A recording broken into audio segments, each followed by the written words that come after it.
আমার ভার্সিটিতে থাকাকালীন বিশ্ববিদ্যালয়ে এক বন্ধু ছিল, খুব দুষ্টু, মানে এত দুষ্টু। ও কুষ্টিয়া থেকে যাবে ঢাকায়, নর্মাল এক কোচে উঠেছে। কিছু দূর যাওয়ার পর ওর পেটের সমস্যা, বোঝায় ড্রাইভার সাহেব গাড়ি থামান, আমি নেমে যাব। না, এ গাড়ি থামবে না, তোর যদি বেশি অসুবিধা হয় তো পেছনে বসে বসে আল্লাহ আল্লাহ কর। বলে আমার পেটের সমস্যায় কি আল্লাহ আল্লাহ থামবে? গাড়ি তো থামে না, কারণ এই সিরাজগঞ্জ ছাড়া থামবে না। পেছনে যে দেখছি কয়েকটা সিট খালি পড়ে আছে, আর যে সিটের পেছনে থাকে পলিথিন, ওইটা নিলাম, সিটের ওই কোনায় বসে এই কাজ করে ফেলেছি। দেখলাম এই তো রাখলে এবার আমার বদনাম হবে। পকেট থেকে সাদা রুমাল ছিল একটা, ওইটা বের করে ওইটা আমি 4 কোনা করে বাঁধলাম, সুন্দর করে বেঁধে পেছনের কাঁচ খুলে ফেলে দিল। পেছনে আসছিল মোটরসাইকেল। ও ভাবছে যে এ সুন্দর রুমালে মোড়ানো 4 কোনা করে বাঁধায়, মানে দামি জিনিস হবে। দেখলাম তুলে নিল। ও বলছে তুলে নিল ঠিক আছে, বাড়ি যাই টের পাবে যে কোন দামি জিনিস। আমার হাসির স্বরে বলছিল, হামজা যে অবস্থায় আমরা ডিজিটাল হচ্ছি, এ দেশে পায়খানাও নিরাপদে নেই। বাস্তবে আমি দেখেছিলাম সে 16 সালে আমার এই মসজিদে নববীর নিচ থেকে ওযু করে যাওয়ার সময় দেখছি দামি মোবাইল পড়ে আছে, কিন্তু কেউ নিচ্ছে না। চিন্তা করলাম কেউ নেয় না কেন, এখানে তো কোনো ক্যামেরাও দেওয়া নেই, কিন্তু কেউ নিচ্ছে না। মনে মনে ভাবলাম এই যে এখানে যদি ধরা পড়ে কেউ কিছু নিয়ে, তাহলে কি কেটে দেবে? হাত কেটে দেবে। আমার ছোট দাদাও ছিল হসে, উনি বলছিল, হামজা আমি একবার ওযুখানায় দেখলাম একটা মোবাইল ঘড়ি পড়ে আছে, খুব দামি ওই সময়। চিন্তা করলাম কেউ তো নেই আশপাশে, কেউ নেয়ও না, নেব না। আবার ভয় যদি ধরা পড়ে আবার হাত কেটে দিলে দেশে গেলে হাজি বলবে হাজি সাহেব চোর, এই ভয়ে নিচ্ছে। দামি জিনিস তো এতে ফেলে রাখলেও তো সমস্যা। আশপাশে তাকিয়ে দেখলাম যে কেউ নেই, তুলে নিলাম। হারানোর জিনিস যেখানে জমা দেয় মসজিদে নববীর সামনে, ওখানে জমা দিলাম। জিজ্ঞাসা করলাম যে ভাই জিনিসের দাম কেমন হবে? ওনার ভাষা দিয়ে আমারে বলছে, ইয়া হাজিউল হজ্জা তাই না বিলাদুকা, আপনার দেশ কোথায়? উনি বলছে যে তুমি বাংলাদেশ। আমি বাংলাদেশ থেকে এসেছি। ওনারা বলছে যে আপনি এই মোবাইলের দাম জিজ্ঞাসা করছেন, এটা আপনার দেশের টাকার যে মান ওই সময় 72,000 টাকা হবে। কত? 72,000 টাকার মোবাইল পড়ে আছে, কেউ নিচ্ছে না। আমাদের দেশে থাকবে 72 পয়সা থাকে না। যে আল্লাহর নবী মরা সুন্নাতের কথা বললেন কেন? সুন্নত তো কত আছে, দেখি তো মরা সুন্নত কোনটা? টুপি মাথায় দেওয়া সুন্নত, এটা কি মরা? না। এখানে আপনি তাকান, হয়তো কেউ মাথায় দিয়েছে, কেউ দেয়নি, এখনো মরে যায়নি, এটা জীবিত আছে না নেই? আমি কথা বোঝাতে পারলাম নাকি বলেন? মরা সুন্নত কি এটা? না, এটা কেউ দিচ্ছে, কেউ দিচ্ছে না। দাড়ি রাখা, এটাও মরা না, কারণ কেউ রাখে, কেউ রাখে না। এরপরে খাবারের পরে মিষ্টি খাওয়া, কেউ খায়, কেউ খায় না, কিন্তু এটা মরে যায়নি, এটা এখনো জীবিত আছে।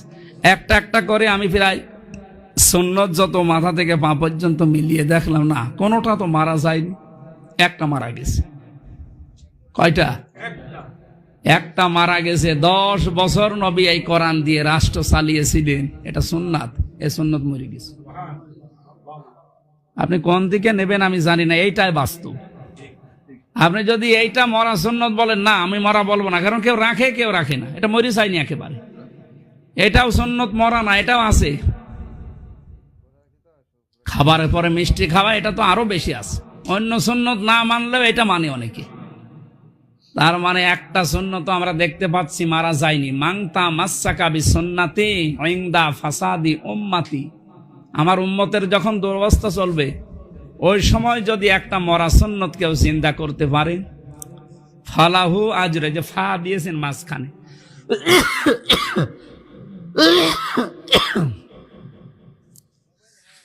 ফা শব্দটা আরবি গ্রামার অনুযায়ী 19টা অর্থে ব্যবহার হয়। এখানে তা সবাই আলেম না, ওই ব্যাখ্যা দিলে আপনারা বুঝবেনও না। ফা শব্দটা ব্যবহার করা হয় আগের বর্ণিত এই বিষয়গুলো যদি সত্যি আপনি মানতে পারেন, পরের যে শব্দ আল্লাহ বা নবীজি বা আপনি যাই বলতে চান এটা 100% কার্যকর হবে। তার মানে উম্মতের এদের অবস্থায় আমরা যদি একটা মরা সুন্নত যেটা এখন বের করলাম মারা গেছে, 53 বছরে আজও কোরআন দিয়ে দেশ চলেনি। 10 বছর চলার কথা নবীজি চালিয়েছেন, সেখানে 1 বছরও চলেনি, এটা মরা না? এই মরা সুন্নত জিন্দা করার জন্য আপনি দল করেন, সংগঠন করেন, মিছিল করেন, মিটিং করেন, যাই করবেন চেষ্টা করে যান। এখন তো কায়েম হয় না, কায়েম করা দেখানো ফরজ না, চেষ্টা করাটা ফরজ। কারণ আপনি এই জমিনের মালিক না। এ জমিনের মালিক আপনি? এ কোরআনের মালিক আপনি না। এ জমিনের মালিকও আমি না, কোরআনের মালিকও আমি না। আমরা হচ্ছে খাদেম। আমরা কি? কোরআনের খাদেম। আমরা এই জমিনে আল্লাহর খলিফা, খাদেম যাই বলেন। আমরা চেষ্টা করে যাব। শুধু বিকাল 5টা পর্যন্ত কাজ করলে যেমন বেতন দেওয়া হয়, আমাদের বিকাল 5টা মানে জীবনের শেষ দিন। বিকাল 5টা মানে কি? জীবনের শেষ দিন পর্যন্ত চেষ্টা চালাতে হবে কি করে আল্লাহর এই কোরআন, আমরা কামলা, খাদেম যাই বলেন, চেষ্টা করব যে এটা কি করে কায়েম হয়। যেহেতু মরা, এটা মরে গেছে, এদেশে নেই। 10 বছর নবী এটা দিয়ে চালিয়েছিলেন। আমরা যদি চালাতে পারি সোনায় সোহাগা, আর যদি নাও পারি তাও আমার বিকাল 5টায় জীবনের শেষ দিন আমাদের বেতন আছে। আমার বেতনের নাম জান্নাত। বেতনের নাম কি? ওই বেতন পাওয়ার জন্য আমরা চেষ্টা করে যাব। কায়েম হলে ভালো, না হলে অসুবিধা নেই। আমি কথা বোঝাতে পেরেছি? আল্লাহ আমাদেরকে সহজভাবে বোঝার তৌফিক যেন দান করে। এটা যদি চিন্তা থাকতো,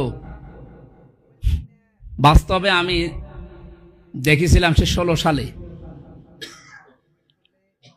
আমার এই মসজিদে নববীর নিচ থেকে ওযু করে যাওয়ার সময় দেখছিলাম দামি মোবাইল পড়ে আছে, কিন্তু কেউ নিচ্ছে না। চিন্তা করলাম কেউ নেয় না কেন, এখানে তো কোনো ক্যামেরাও দেওয়া নেই, কিন্তু কেউ নিচ্ছে না। মনে মনে ভাবলাম এই যে এখানে যদি ধরা পড়ে কেউ কিছু নিয়ে, তাহলে কি কেটে দেবে? হাত কেটে দেবে। আমার ছোট দাদাও ছিল হসে, উনি বলছিল হামজা, আমি একবার ওযুখানায় দেখলাম একটা মোবাইল ঘড়ি পড়ে আছে, খুব দামি ওই সময়।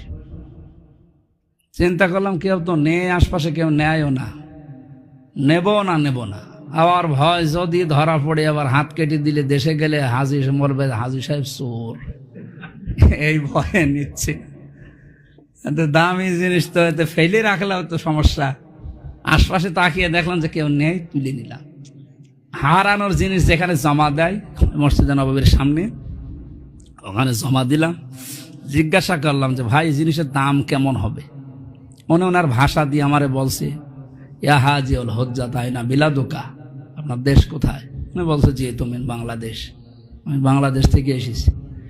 ওনারে বলছে যে আপনি এই মোবাইলের দাম জিজ্ঞাসা করছেন, এটা আপনার দেশের টাকার যে মান ওই সময় ৭২,০০০ টাকা হবে। কত? ৭২,০০০ টাকার মোবাইল পড়ে আছে, কেউ নিচ্ছে না। আমাদের দেশে থাকবে? ৭২ পয়সা থাকে না। আমার ভার্সিটিতে থাকাকালীন বিশ্ববিদ্যালয়ে এক বন্ধু ছিল, খুব দুষ্টু, মানে এত দুষ্টু। ও কুষ্টিয়া থেকে যাবে ঢাকায়, নর্মাল এক কোচে উঠেছে। কিছু দূর যাওয়ার পর ওর পেটের সমস্যা। বোঝায় ড্রাইভার সাহেব গাড়ি থামান, আমি নেমে যাব। না, এ গাড়ি থামবে না, তোর যদি বেশি অসুবিধা হয় তো পেছনে বসে বসে আল্লাহ আল্লাহ কর। বলে আমার পেটের সমস্যায় কি আল্লাহ আল্লাহ থামবে? গাড়ি তো থামে না, কারণ সিরাজগঞ্জ ছাড়া থামবে না। পেছনে যে দেখছি কয়েকটা সিট খালি পড়ে আছে, আর যে সিটের পেছনে থাকে পলিথিন, ওইটা নিলাম, সিটের ওই কোনায় বসে এই কাজ করে ফেলেছি। দেখলাম এই তো রাখলে এবার আমার বদনাম হবে। পকেট থেকে সাদা রুমাল ছিল একটা, ওইটা বের করে ওইটা আমি 4 কোনা করে বাঁধলাম, সুন্দর করে বেঁধে পেছনের কাঁচ খুলে ফেলে দিল। পেছনে আসছিল মোটরসাইকেল। ও ভাবছে যে এ সুন্দর রুমালে মোড়ানো 4 কোনা করে বাঁধায় মানে দামি জিনিস হবে। দেখলাম তুলে নিল। ও বলছে তুলে নিল ঠিক, তো বাড়ি যাই টের পাবে যে কোন দামি জিনিস। আমার হাসির স্বরে বলছিল, হামজা যে অবস্থায় আমরা ডিজিটাল হচ্ছি, এ দেশে পায়খানাও নিরাপদে নেই। আর ৭২,০০০ টাকার ঘড়ি তো দূরের কথা। কিন্তু কোরআনের এই যে মরা সুন্নত যেটা নবী জিন্দা করেছিলেন, সত্যিই যদি এটা জিন্দা থাকতো আমাদের দেশে, বলেন তো ওইটা নেওয়ার জন্য মোটরসাইকেল আলা ব্যস্ত হয়ে পড়তো? ওর আরো চিন্তা থাকতো ওইটার কাছে যাওয়া যাবে না, কারণ ওইটা যদি পাই আমি আবার মাইকিং করা লাগবে যদি দামি জিনিস হয়। এই জন্য মরাটা জিন্দা করার জন্য আমরা চেষ্টা চালাবো। আল্লাহ আমাদেরকে তৌফিক দিন।